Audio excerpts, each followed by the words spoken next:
મિત્રો આજે આપણે વાત કરવી છે એ ડોલરની. ડોલર એટલે કરન્સીની નહીં પણ ડોલર કપાસની. આ કપાસ જે છે ડોલર એ કેવી વેરાયટી છે અને આ ડોલર જે છે એ ખેડૂત મિત્રો માટે શા માટે એ ડોલર કરન્સી કરતાં પણ વધારે જે છે એ મહત્વ ધરાવશે એ ખેડૂત પાસેથી જ સાંભળીએ. આપનો પરિચય અને ત્યારબાદ અમારા ખેડૂત મિત્રોને આ વેરાયટી તમે કેવી લાગી, વેરાયટીની શું ખાસિયત છે, આ ખેડૂતોએ વેરાયટી શા માટે કરવી જોઈએ અમારા ખેડૂતોને કહો. તમારું નામ? જીતેશભાઈ ભવાનભાઈ જામેલિયા. ગામ તમારું? ગામ વાળુકડ. વાળુકડ. તાલુકો? તાલુકો પાલીતાણા. હા હા. જિલ્લો? જિલ્લો ભાવનગર. તમારો મોબાઈલ નંબર? 91 138 72 5 66. હવે જીતેશભાઈ, કેટલા વીઘામાં આ ડોલરનું વાવેતર તમે કર્યું છે? 7 વીઘામાં. 7 વીઘામાં. કેટલા પેકેટ વાવ્યા છે? 4 પેકેટ. 4 પેકેટ વાવ્યા છે. આ ડોલરની ખાસિયત શું છે? આ ડોલર વેરાયટીની શું ખાસિયત છે? અને ઝીંડવું મોટું છે. ઝીંડવું મોટું છે અને ટૂંકી ઘડીએ ઝીંડવા આવે છે. ટૂંકી ઘડીએ ઝીંડવા આવે છે. બીજું, વિણાટમાં કેવું છે? વિનાટમાં સારું છે. વજનમાં કેવું છે? વજનમાં સારું એમ. અને સુકારો કેવો લાગે છે? સુકારો નથી લાગ્યો જ નહીં. સુકારો લાગ્યો નથી. નથી. બરાબર છે. અને બીજું, સુસિયા જીવાતો કેવી છે, લાગી છે? જીવત નોર્મલ હાવ. મિત્રો આપણે જોઈ રહ્યા છીએ કે આની અંદર જે છે એ સુસિયા જીવાત એકદમ ઓછી લાગી છે. મોટું ઝીંડવું છે. પછી ગુલાબી ઈયળનો કેવો પ્રશ્ન? ગુલાબી નહીં.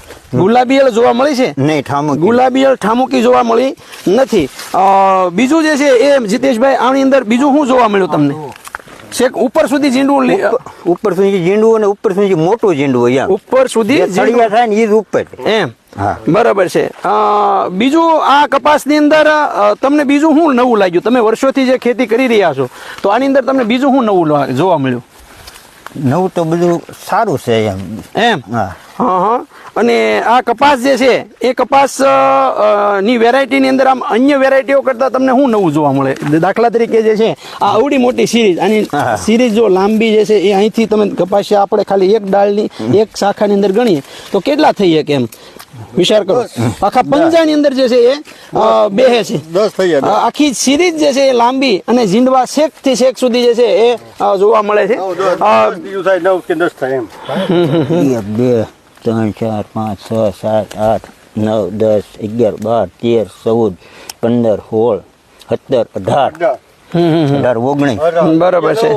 એટલે કે મિત્રો બધી જગ્યાએ જે છે એ ઝીંડવાની સાઈઝ મોટી છે, વજનમાં સારું છે. હવે બીજું, આની અંદર ઉતારો કેવો બેસે એ તો તમે કહો, જે મુખ્ય વાત છે. 35 મણ આજુબાજુ બે જાય. 35 મણની આજુબાજુ ઉતારો જે છે બેહી જશે. મિત્રો આ જે છે એ આ કપાસની વેરાયટી છે. જે કપાસ જે છે 35 મણ સુધીનો જે છે ઉતારો એ બેસે એવું અમારા જીતુભાઈ કહી રહ્યા છે. તો મિત્રો આ હતી ડોલરની વાત. વધારાની માહિતી માટેનો અમારો હેલ્પલાઇન નંબર છે 92 31 93 89. બીજો નંબર છે 98 2 44 31 3 35. ખેડૂત મિત્રો, ખેડૂત ખુશ તો બધા ખુશ. આભાર.